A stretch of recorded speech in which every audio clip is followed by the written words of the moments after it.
What's up, all you hellions and headbangers? This is Ben Hutcherson, and you know what time it is? It's time for Riff of the Week.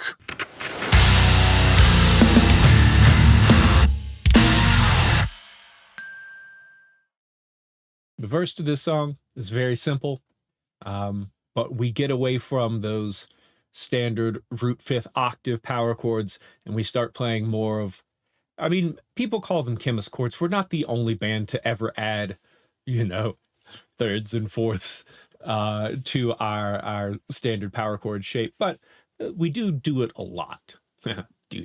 DD mega doo-doo. Mega doo-doo.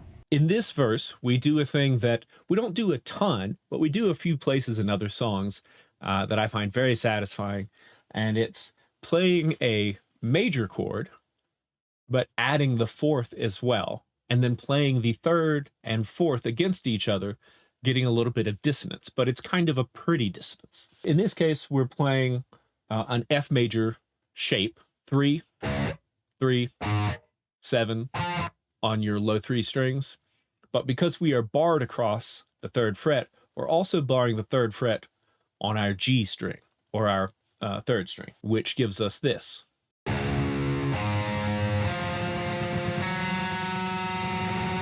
So you can hear that dissonance right there. Now that's a minor second.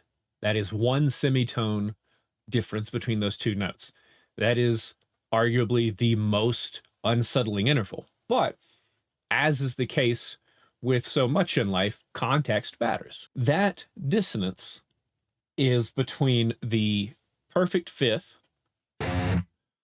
and whatever, minor sixth or diminished sixth or whatever. So what we're doing there is going, but in chord shape, and of course those last two notes are played in a different register on the guitar.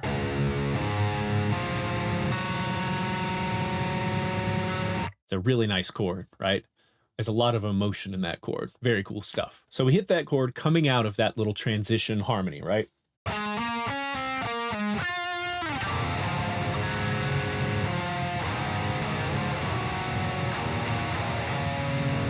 Slide out of that note, a little pickup note,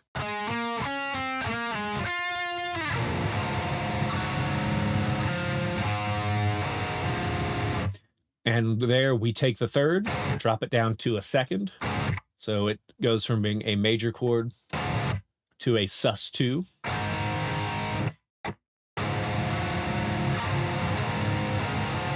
Hammer on back to the third, and then we're going to slide up into this minor chord shape, 5th fret. 5th fret? This minor chord shape at the 5th fret. So 5 on your low string, 5 on your 5th string, 8 on your 4th string. And then we're going to walk the high notes of that chord down like so. So that gives us an interval of a minor 7th, because of course there's your octave. So taking that minor chord, making it a sus2, and then playing that minor 7th interval. And the verse is just that pattern repeated a few times. Melodic turnaround, to your major add 4, up to your minor,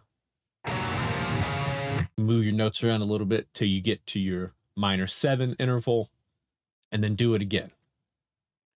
The only thing that changes is the last note of the little melodic turnaround.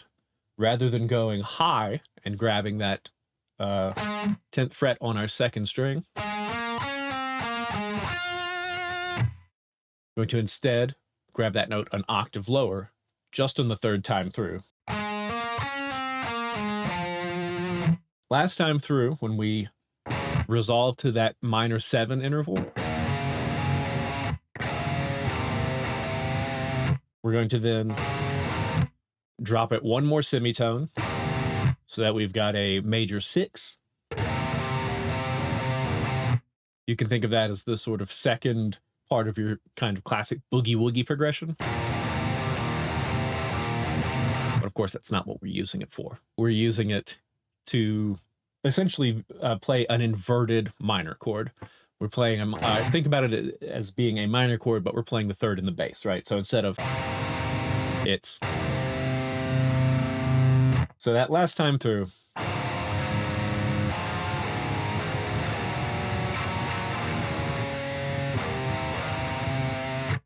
and just a slight bend, a little wiggle, and we're done with the verse.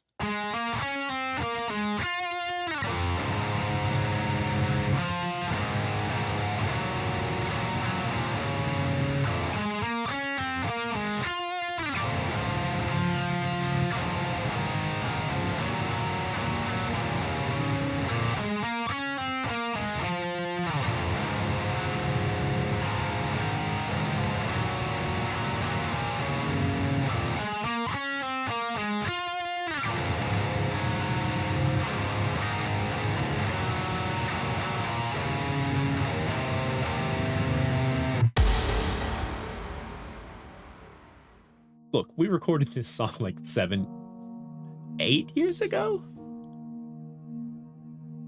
Oh, God.